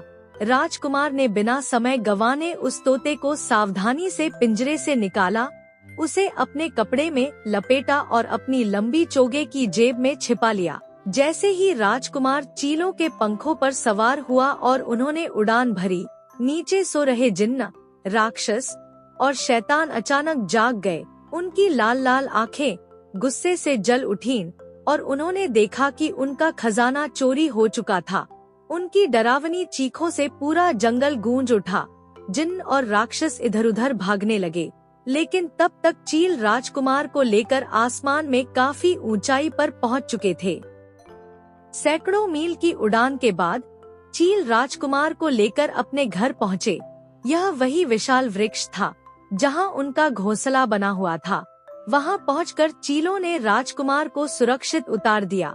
राजकुमार ने उनकी सहायता के लिए कृतज्ञता व्यक्त की और सोचा कि अब वह अपनी मां और पूरे परिवार को जादूगर के चंगुल से मुक्त कर पाएगा। राजकुमार ने बूढ़ी चीलों का आभार व्यक्त किया और उनके बच्चों को बड़े स्नेह से लौटाते हुए कहा, आपके इन बहादुर बच्चों ने मेरी बहुत मदद की है। यदि मुझे फिर कभी आपकी सहायता की आवश्यकता होगी तो मैं निसंकोच आपको पुकारूंगा। बूढ़ी चीलों ने उसे आशीर्वाद दिया और राजकुमार ने अपनी यात्रा जारी रखी। महल के बगीचे में पहुंचकर राजकुमार एक पेड़ की छांव में बैठा और उस हरे तोते को अपने हाथों में लेकर खेलना शुरू कर दिया। तोते की सुंदरता और हरकतों ने मानो उसके साहसिक प्रयासों को सार्थकता दी। महल की ऊंची खिड़की से यह दृश्य वृषभान जादूगर ने देख लिया। तोते को देखकर उसकी आंखें चौंधिया गईं। वह तुरंत महल से नीचे बगीचे में भागा और राजकुमार के पास पहुंचा। यह तोता तुमने कहां से पाया? यह तो मेरा अनमोल जीवन है, कृपया मुझे दे दो, इसके बदले में मैं तुम्हें असीम दौलत दूंगा। वृषभान ने अपने भीतर का डर छिपाते हुए आग्रह किया। राजकुमार ने मुस्कुराते हुए जवाब दिया, यह तोता वर्षों से मेरा प्रिय साथी है, इसे मैं तुम्हें नहीं दे सकता। जादूगर ने अपनी हताशा को दबाते हुए कहा, अगर यह तुम्हारा प्रिय पालतू पक्षी है तो मैं इसे मुफ्त में लेने की जिद नहीं करूंगा। बताओ तुम्हें इसके बदले क्या चाहिए? राजकुमार ने गंभीरता से कहा, मैं इसे नहीं बेच सकता। जादूगर घबरा गया। उसने विनती करते हुए कहा, तुम्हें जो चाहिए मैं देने के लिए तैयार हूँ, बस मुझे यह तोता दे दो। राजकुमार ने अपनी योजना के तहत कहा, ठीक है, अगर तुम इसे पाने के लिए इतने इच्छुक हो तो सबसे पहले उन 7 राजाओं और राजकुमारों को मुक्त करो जिन्हें तुमने पत्थर और पेड़ में बदल रखा है। वृषभान ने मजबूरी में कहा, तुम्हारी इच्छा पूरी होगी। उसकी जादुई शक्ति के बल से सभी 7 राजा और राजकुमार अपने प्राकृतिक रूप में लौट आए। चंद्रमुखी के पति भी अब फिर से जीवित और स्वाभाविक हो गए। यह देखकर राजकुमार के चेहरे पर संतोष की झलक आ गई, लेकिन वह अभी पूरी तरह संतुष्ट नहीं था। वृषभान ने जल्दी में कहा, देखो मैंने उन्हें मुक्त कर दिया है, अब मुझे तोता दे दो। राजकुमार ने शांत स्वर में कहा, इतनी जल्दी भी क्या है, पहले उन सभी निर्दोष लोगों को आजाद करो जिन्हें तुमने अपनी कैद में रखा है। जादूगर की भय और क्रोध से भरी आंखें कुछ पल के लिए राजकुमार पर टिकी रहीं, लेकिन वह अपनी जान बचाने के लिए विवश था। उसने गहरी सांस लेते हुए कहा, ठीक है, यह भी करूँगा। अब राजकुमार अपनी अंतिम विजय के करीब था। उसका धैर्य और चतुराई वृषभान जैसे दुष्ट जादूगर को भी परास्त करने में सफल हो रहा था। जैसे ही वृषभान जादूगर ने अपनी जादुई छड़ी को हवा में घुमाया, पूरा बगीचा जो अब तक पत्थरों और वृक्षों से भरा हुआ था, जीवंत हो उठा। पत्थर बने राजा, पंडित, नौकर चाकर, सैनिक, सरदार, सुंदर स्त्रियां, घोड़े, हाथी, सब अपने प्राकृतिक शरीर में लौट आए। वह बगीचा जो अब तक नीरस और ठंडा था, मानो मानव जीवन की खुशबू से भर उठा। चारों ओर खुशी की लहर दौड़ गई। सैनिक अपनी टुकड़ियों में खड़े थे और महिलाएं अपने आभूषणों की चमक से बगीचे को रोशन कर रही थी। अब वृषभान जादूगर, जो अब तक घमंड और क्रूरता का प्रतीक था, अपने दोनों हाथ जोड़कर राजकुमार के सामने गिड़गिड़ाने लगा। उसकी आंखों में डर और हार स्पष्ट झलक रही थी। उसने विनती करते हुए कहा, हे वीर राजकुमार, कृपया मुझे मेरा तोता लौटा दो। मैं तुम्हारे सामने अपना सब कुछ समर्पित करने को तैयार हूँ। लेकिन राजकुमार का चेहरा कठोर था। उसने ना चाहते हुए भी तोते को मजबूती से पकड़ा और उसे मार डाला। तोते के प्राण निकलते ही जादूगर वृषभान की जिंदगी भी समाप्त हो गई। उसका निर्जीव शरीर जमीन पर गिर पड़ा। राजकुमार ने मृत तोते को जादूगर की ओर फेंक दिया, जैसे उसकी क्रूरता का अंतिम प्रतीक समाप्त हो चुका हो। इसके बाद राजकुमार के पिता और चंद्रमुखी को बड़ी इमारत से मुक्त कर दिया गया। महल में चारों ओर खुशी की लहर दौड़ गई। सभी बंधकों को आजादी मिली। हर कोई राजकुमार के साहस और पराक्रम की प्रशंसा कर रहा था। राजकुमार अपने माता पिता और ताऊ को लेकर अपने देश की ओर लौट पड़ा। उसके साथ सभी राजा और रानियां जो जादूगर की कैद में थे, अपने अपने घरों की ओर रवाना हुए। पूरे राज्य में जश्न का माहौल छा गया। मोसिया, जो इतने सालों से अपने पतियों के लौटने का इंतजार कर रही थी, उन्हें देखकर खुशी से झूम उठी। वह अपने रिश्तेदारों के साथ मिलकर सुखद और शांतिपूर्ण जीवन व्यतीत करने लगी। और इस तरह राजकुमार ने न केवल अपने माता पिता और परिवार को बचाया, बल्कि राज्य को भी जादूगर के आतंक से मुक्त कर दिया। यह कहानी वीरता, साहस और सच्चाई की जीत का प्रतीक बन गई। दोस्तों, यह कहानी हमें सिखाती है कि सच्चाई और दृढ़ निश्चय से हर कठिनाई पर विजय पाई जा सकती है। दोस्तों, उम्मीद है कि यह कहानी आपके जीवन में प्रेरणा का संचार करेगी। अगले ज्ञान चर्चा में फिर मिलेंगे। तब तक के लिए धन्यवाद। और हाँ, जाने से पहले इस वीडियो को लाइक और चैनल को सब्सक्राइब जरूर कर दीजिएगा, जिससे कि आगे आने वाली नई वीडियो की नोटिफिकेशन आपको मिलती रहे। नमस्कार।